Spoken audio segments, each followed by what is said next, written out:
Jonathan, so you produced the story about Gene Cates and how he's working to reform downtown Burlington, an area of North Carolina that's faced hunger, poverty, and drug problems for years. So, being a student at Elon around the area and the surrounding community for that, how did that kind of shape your approach into doing the story?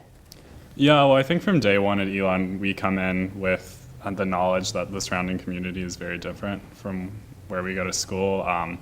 Leo gives his speech, during convocation where he says, Elon is very different from the area. And so we kind of knew that if we searched hard enough, we'd find a story. Thankfully, Preston and Matt, our editor, were able to just kind of stumble upon Gene. I think Preston did a Google search and found the arcade, and then from there, our story just kind of spiraled from there because there were just new elements to the story that we couldn't even show because there were just so many things that have happened to Gene and so many things that he's doing in the community and getting people involved that it didn't become a factor of, oh, we don't have enough material for a story. It's okay, from what of this material are we going to profile in our story about Gene? What were your experiences with downtown Burlington before the story? Downtown Burlington pretty much just consisted of going to the co-op and coming back. I think occasionally I would drive through if I just had to, be somewhere on the other side of the town for a story I was doing otherwise. But besides that, I haven't really spent any kind of extended period of time in downtown, especially in the part where Gene's Arcade is. That's pretty much, besides the Trollinger Treasures, the thrift store, there's really not much that students are going to be going to that part of downtown for. So it's been pretty limited. Had you ever been to that area of town before? No, not at all. I haven't been to that part. What about your team? You spent weeks and many hours of days following Gene around, and what was it like spending so much time with one character?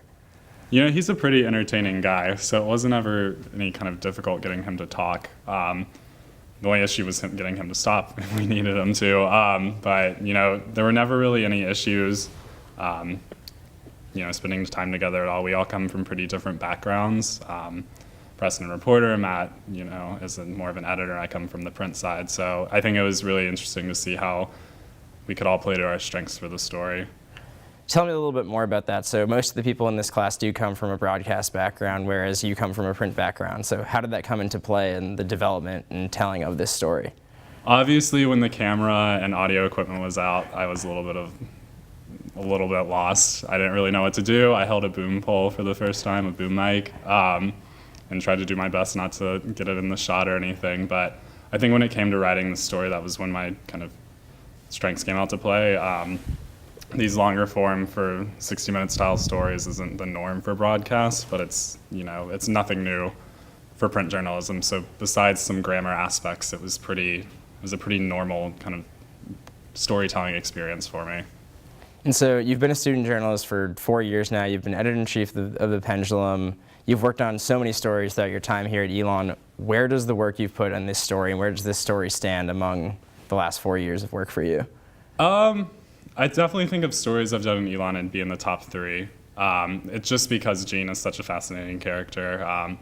He's such a driven guy, and all of the people who are around him kind of respond so well to that and are just as equally kind of driven to help the community. So I would definitely rank it as one of my most memorable experiences, especially on the reporting side, just because we're working in a group, there's a lot of camaraderie, kind of suffer and succeed together. So it's definitely been a great experience. How about the level of work that went into this story compared to some of your other bigger stories throughout? It was about the same. I got a little frustrated, especially on the editing ends, just because I couldn't really do anything then. It was more of just sit back and offer critiques from the editing aspect, but I couldn't actually do any of them.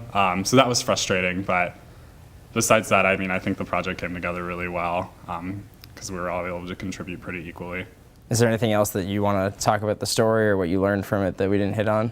I just think maybe kind of listening to the story with fresh ears, we had spent so much time with Gene that when we went up to New York and they told us they couldn't really understand him, that wasn't something that had really crossed my mind. Just from growing up in the South and hearing people speak like him and then being around him for so long, your ear kind of gets used to that. So I think, making sure you kind of step away from the story a bit, give it time to breathe, and then come back and kind of look at it with fresh eyes and fresh ears. we went up to New York and spent a lot of time with some of the executives up at 60 Minutes. What was it like hearing all the feedback from them on the story that you worked on? Yeah, I think we were all pretty nervous going in just because we weren't sure how much our pieces were going to be torn apart. Their biggest complaint about ours was kind of restructuring the narrative. So people were talking about Gene more than Gene was talking about himself because he's a little hard to understand with some missing teeth and a very heavy accent. But I think it makes a lot of sense, and so going forward, we just really want to make sure that we, take those critiques to heart and really implement changes to our story.